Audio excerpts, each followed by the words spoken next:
We're live. Chase, BYU Iowa State preview. This is coming out a little bit later, I know. This is coming out the day of in the afternoon. I understand. We apologize about that. Had some inconvenient scheduling conflicts going on over here. Supposed to have an interview this morning. Had to get rescheduled. That'll be out later this week. But go check out the Dallin Hall podcast. We interviewed him. That was out Monday on March 3rd. Go check that out. Great interview with Dallin.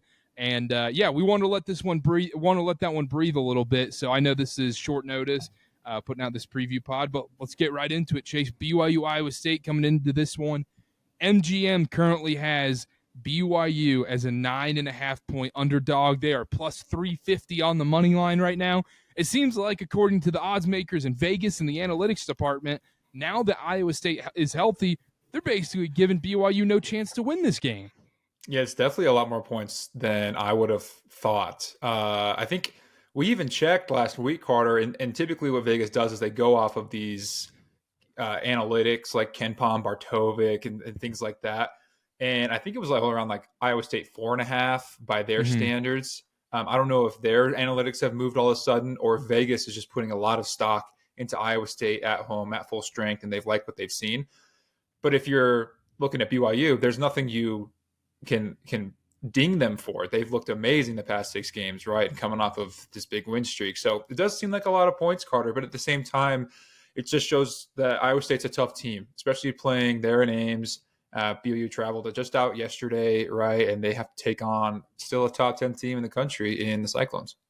Yeah, and on top of that, you look back at this season for Iowa State, you watch through some of the film, there's honestly no point in watching any other film other than early in the season and then Saturday against Arizona because they're finally fully healthy again, because that's what we're seeing. And before that, Chase, like you mentioned, before all these players came back, this game was a 4-point spread on the analytics, and then now that everyone's back, we're all seeing 8 and 9s and 10s out there even, which I think is kind of crazy, but at the same time, Vegas knows what they're doing, man. We thought the West Virginia line was a little weird. Yeah, we did. We put too much stock into West Virginia there, and we were wrong. They're rich for a reason. Yeah. Yeah, and then the Cougars would be going for a 7th straight cover. I know they've had 6 straight wins. They covered in all of those games. They'd be going for a 7th straight cover as well and a win in this one. There's so many implications from this game. If BYU wins, the winner of this game gets a double bye in the Big-12 tournament, gets a top 4 seed in Kansas City, which is big in its own right, but also, especially for BYU, if they get this win on the road at Iowa State, we've said this many times this season that it would be their biggest win if they did this Arizona game or won this Kansas game or whatever, but winning on the road in Ames at Hilton Coliseum, that would be their best win of the season, especially because the committee would know they beat a fully healthy Iowa State team. And that win pushes you up into a seed line where you're all of a sudden thinking, oh, BYU's in that 6 range at that point now.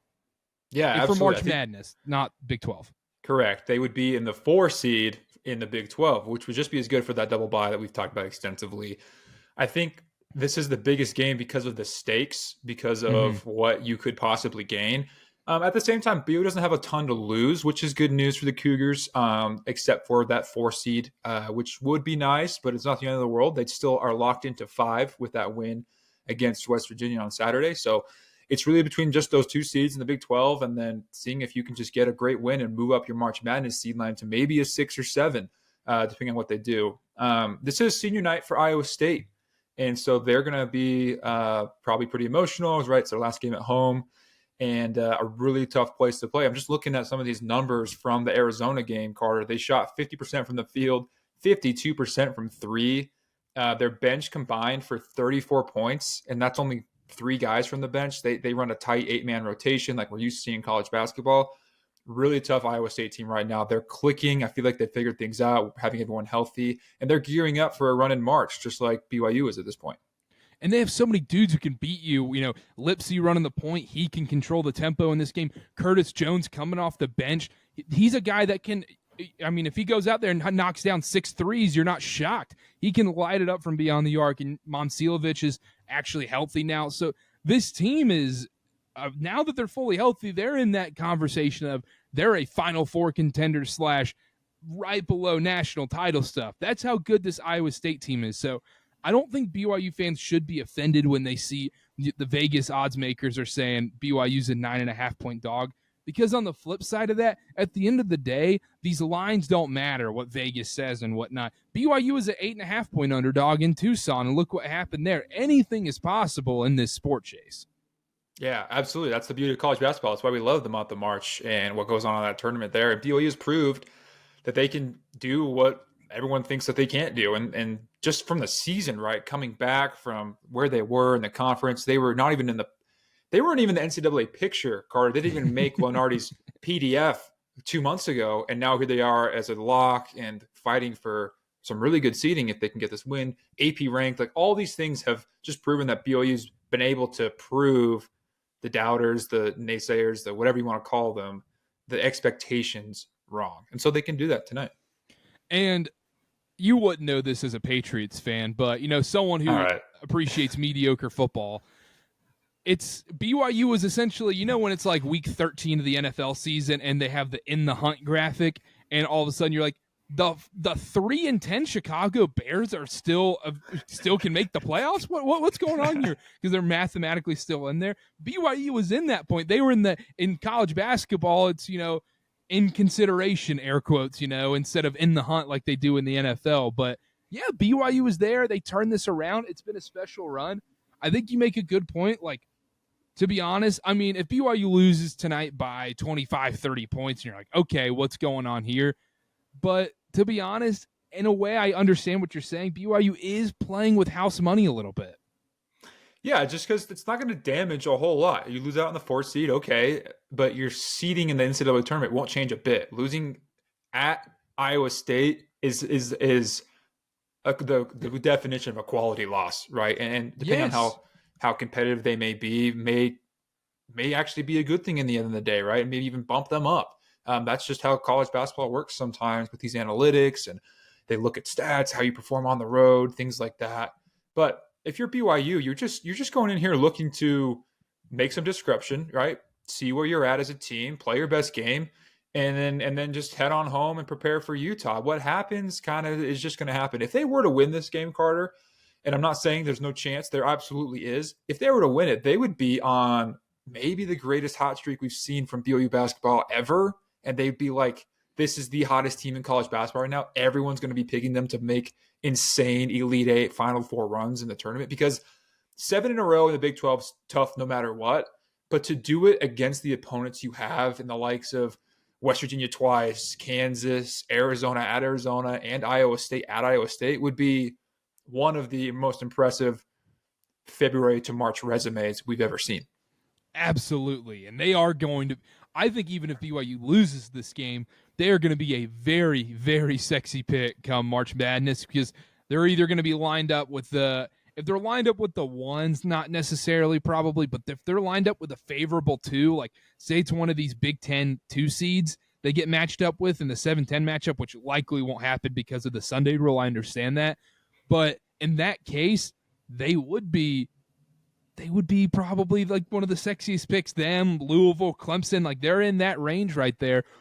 Chase, the other thing you talked about too is if BYU loses, it doesn't ding them at all. Well, a great example of that is what Mark Pope is doing at Kentucky. That team is 19-10 right now, 8-8 in their conference.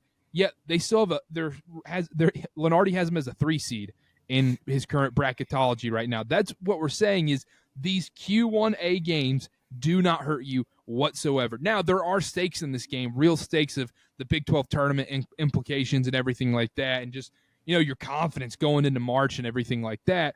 That's huge in its own right. We're not saying punt on this game by any means, but, losing this game truly doesn't mean the season is awful and the sky is falling kind of thing. Yeah, absolutely agree with you, Carter. And I don't like, always just talking about losing because it kind of sounds like we're just assuming they will. So let's talk a little bit about them. We've talked about them winning too. Yeah. So I was going to say, let's talk about how they can win this game. If you're BYU, I think the first thing you need to do, like I said, it's senior night there in Ames, right? In a tough environment. It's probably going to be a sellout. You got to bring your own energy. You got to bring that fight that you had in Tucson against Arizona, that kind of like, listen, dude, like we can walk in this gym, we can beat anyone. And I know they have that confidence, they need to be up and ready for this game because Iowa State at full strength with the momentum that they have playing on senior night is going to punch you in the face really quick. BYU needs to be able to either, punch back, respond real quick, or miss it altogether with their own energy and their own fast start. If they get down here, 12, 15, like really quick, it's going to be tough to come back. So if you're BYU, bring your own energy quickly, run up and down the floor, shoot your shots. If you're Richie, Trevin Nell, all these guys who are red hot right now, and see if you can jump out and just stick with Iowa State, because I just know they're going to come out firing, Karter. BYU or Iowa State? Iowa State. Yeah, absolutely. And it's senior night there too as well. That's another added factor in all of this. And like you said, get out of the gates early and set the tone. Who's been the tone setter for the beginning of these games? It's been Keita. And that you got to bring it on the defensive end first. If they do that, then the offense always follows with this team. When this team is locked in defensively, the offense almost always follows from that. And the other thing going into this game, one of the biggest keys is I think BYU is going to heavily rely on veteran leaders in this game. Dallin Hall, Richie Saunders, Trevin Nell, guys who have played in Ames before last season and had success in that building and honestly blew the game away at the last second there in Ames last season.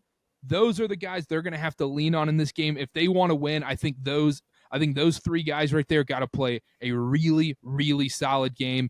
And also Keita setting the tone early defensively, and that's their key to winning. Yeah, absolutely. 100% agree. The defensive end is going to be really big because I think Iowa State now at full strength is really dangerous. You have guys like Lipsy who can get to the paint, and then you have lights-out shooters like you were talking about. Again, it's like I just said, just the other day, they shot 52% from three in that building. If you're BYU, you can't let them get away with that. You will lose the basketball game if Iowa State shoots 52% from three again. All right. And the way that they need to stop that is running out on shooters, closing out, making sure your rotations are crisp, making sure you're covering right. But also you have to avoid the penetration into the lane, because once you do, everything naturally collapses, everyone sags, and they will be able to find open shooters. So it's all about keeping Iowa State in front of you, especially guys like Lipsy who can facilitate and score at the rim if they need to. So if your BYU's guards, Richie, Yegor, Mowit's going to have a big impact if they're going to pull this off, you have to be able to keep these guys out of the paint, because as soon as you do, I think Iowa State will chew you up. And forgive me if I've said this before, Chase. We all know we have a billion times. Road game, Iowa State plays pretty physical basketball. You're going to be shooting free throws if you're going to penetrate in this game. Knock down your free throws on the road. That's another big key in this game. Iowa State is a really solid free throw shooting team as well.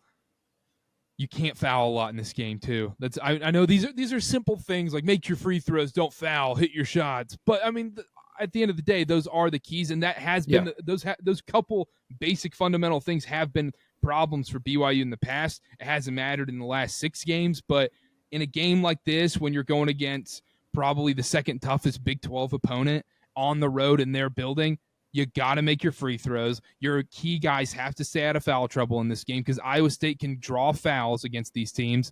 And you also, BYU earlier in Big 12 play had a tendency of letting some of these teams' top shooting guards get hot from three.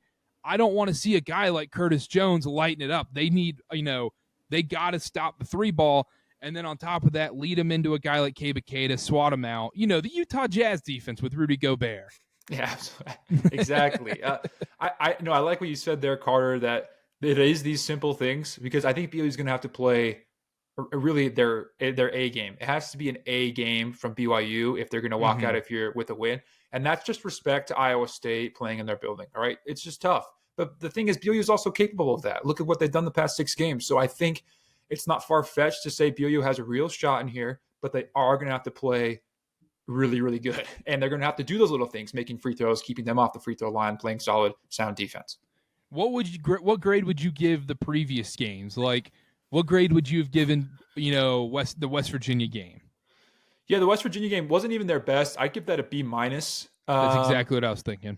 Because I'm like, I think you said played solid defense. You obviously did not shoot the ball well. I mean, we can keep going through these games. I think Kansas was BYU's A+. I mean, just one of their best. I'd say like the Arizona game, I'd give that an A. Not a plus because the defensive side of the ball. Yeah. Yeah. But everything else was amazing. Obviously winning the game with free throws.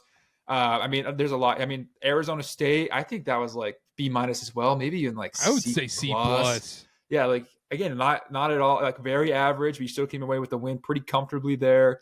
Kansas State, again, I think like A-. Your defense was astounding, but again, didn't shoot very well, but you still scored 80 points. So yeah. Would you say would you give Providence and Houston an F?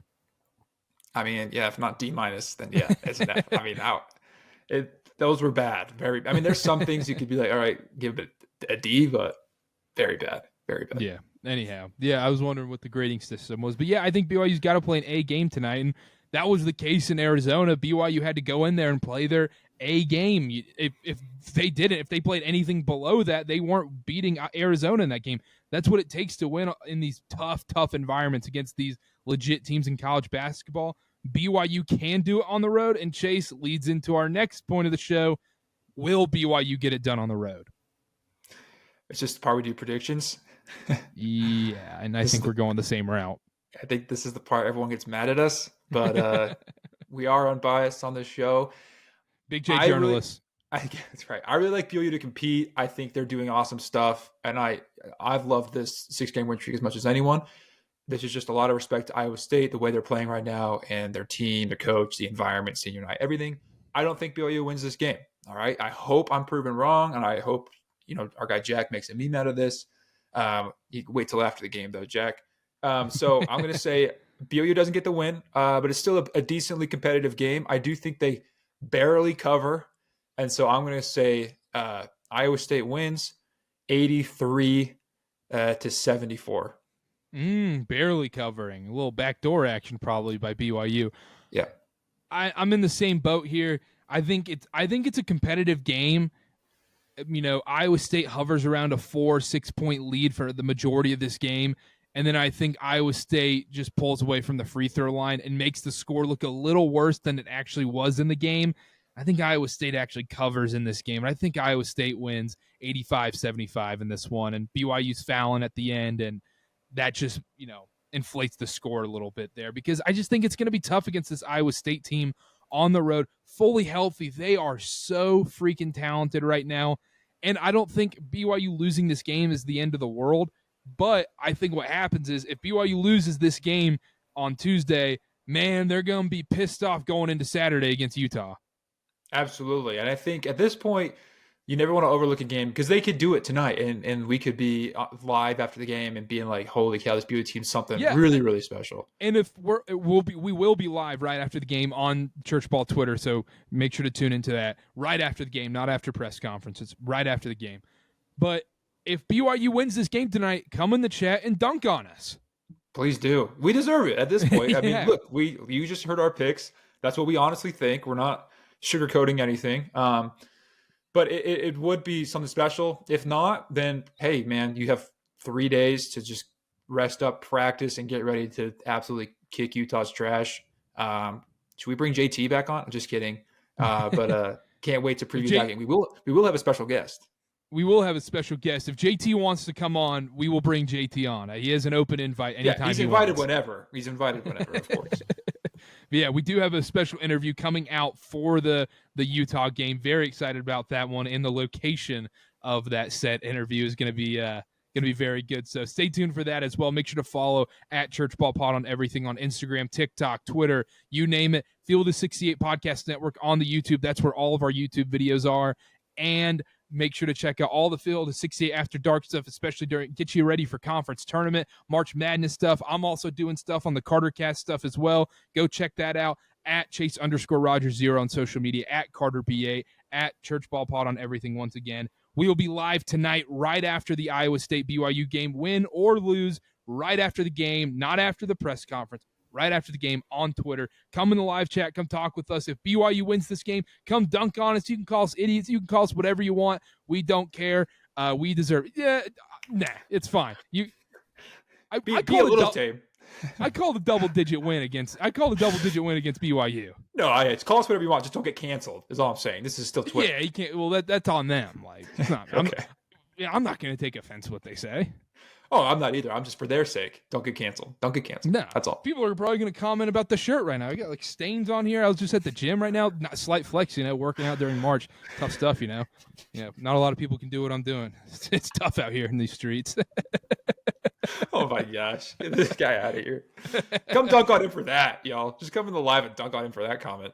Yikes. I mean, you got to get ready for March Madness, man. You got, because you got to lose the weight you're going to gain, so that you can just spend 5 straight days on the couch. Yeah, wife's going out of town during conference tournament week. That's going to be a disaster. I mean, it's that time of year, man. It's that time of year. I'm so excited. Can't wait. We will be, and also pod update, we'll be live after the press conference on Saturday after BYU Utah in the Marriott Center, last game of the season. Extremely, extremely excited about that one as well. It's going to be maybe the best atmosphere in the Marriott Center all season. Everybody, including the players and coaches, want that game so bad. Cannot wait for that one, and we'll do our preview. It'll be out probably Wednesday.